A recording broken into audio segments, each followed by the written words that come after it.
Hey there.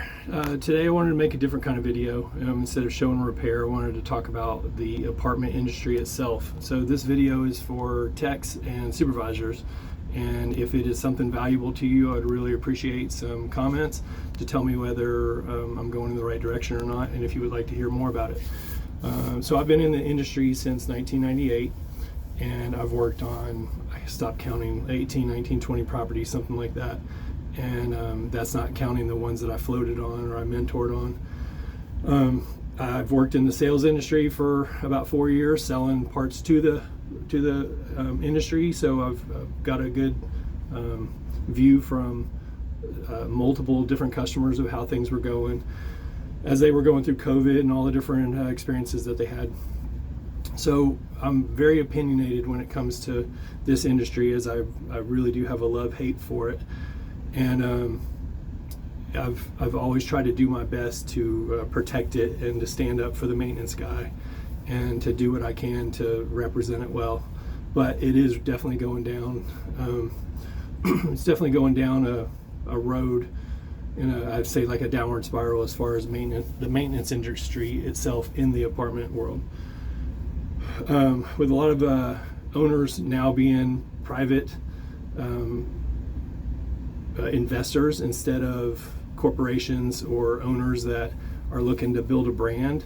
They're usually just looking for that return on their investment instead of with some long-term growth, and to really develop something that is stands for quality and all that. Back when I started, and for a good part of my career, a lot of the companies, Equity, Archon, Archstone, so forth, those were companies that were really trying to build a brand name, and the things that they did represented quality, and they knew that you build something well, you build something quality and consistent, and customers will recognize that when they come on your properties, and they'll want to stay with you because they know you've got something consistent.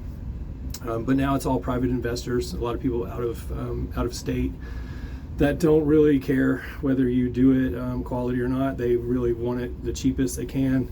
They buy it cheap, they build it cheap, they staff it cheap. They don't care whether you are really good at what you do or not. As long as they are making money, they're not really concerned whether the customer is happy or not. They just want that return on investment. So my big soapbox that I've always gotten on is the elephant in the room that not a lot of people are talking about, and I don't ever see the companies really addressing this. And I really saw it during COVID when I was selling and I was traveling to other properties, and I was seeing the same thing, and all the properties were complaining about, we can't find anybody to work here, and we don't have anybody of quality with any skill, but they weren't willing to do anything about it. They just wanted an instant solution, and the problem is that they weren't willing to invest into this industry at all.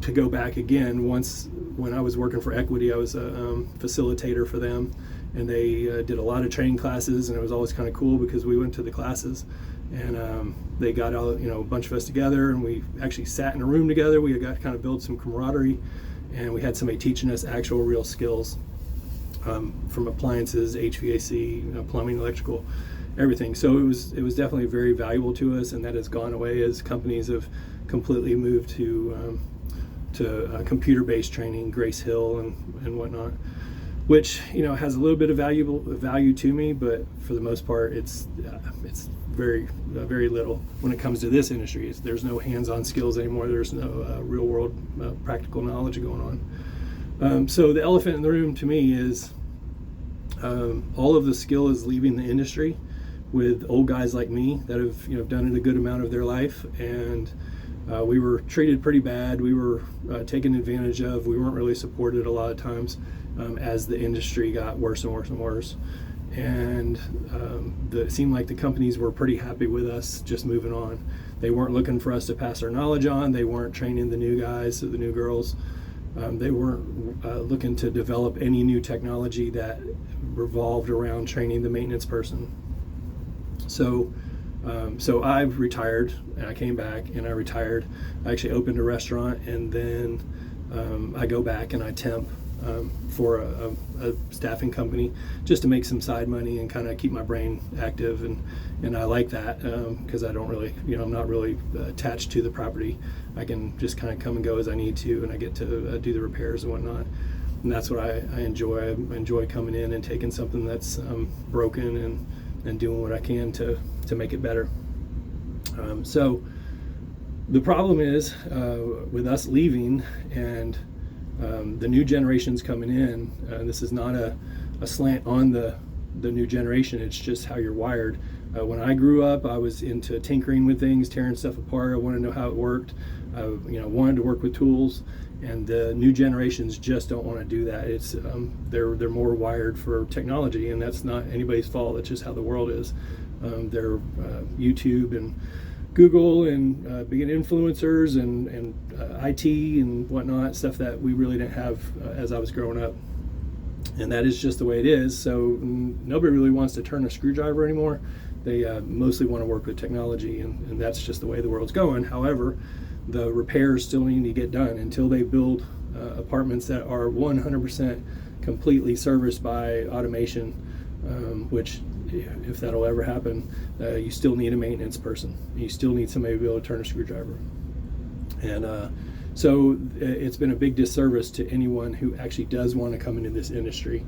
And I've seen a few, it's been very rare. And when I see that, I try to latch on to it, and I try to invest as much as I can into their heads, and give them as many opportunities to learn everything I can while I'm with them.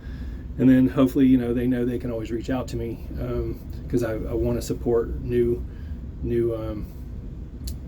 skills in this business, new people, new staff, and I want to see it grow. It is a very stressful industry, but it is also can be a very cool job. You get to do a lot of different skills. You don't have to get stuck doing one thing. So I wanted to make some videos to pass on some of the knowledge that's been in my head for the past more than a quarter of a century, and trying to get that to the next person. I never really had anybody other than one or two supervisors over me, and when I did, they gave me more incentive to do it the right way instead of doing it the way they were doing it, and it just pushed me more to kind of develop my own moral compass and ethics and whatnot. So if this is something that you would see valuable and you would like some insider tips on how to communicate with customers, how do you troubleshoot, and not in a technical way, but the kind of the common sense things like that, and how to just be a better technician, or if you're a junior supervisor that got thrust into the role maybe because of you're just in the right place at the right time, and they needed somebody, and they put you in that position, but maybe you weren't 100% prepared for it. If that is something that you would see value, then please leave some comments. Give me some likes. Show me something that will tell me if I've got something that would you could use. So hope to hear from you, and then I'll just stand by. And if I see it, then I'll start making some videos. All right, appreciate you all. Thank you.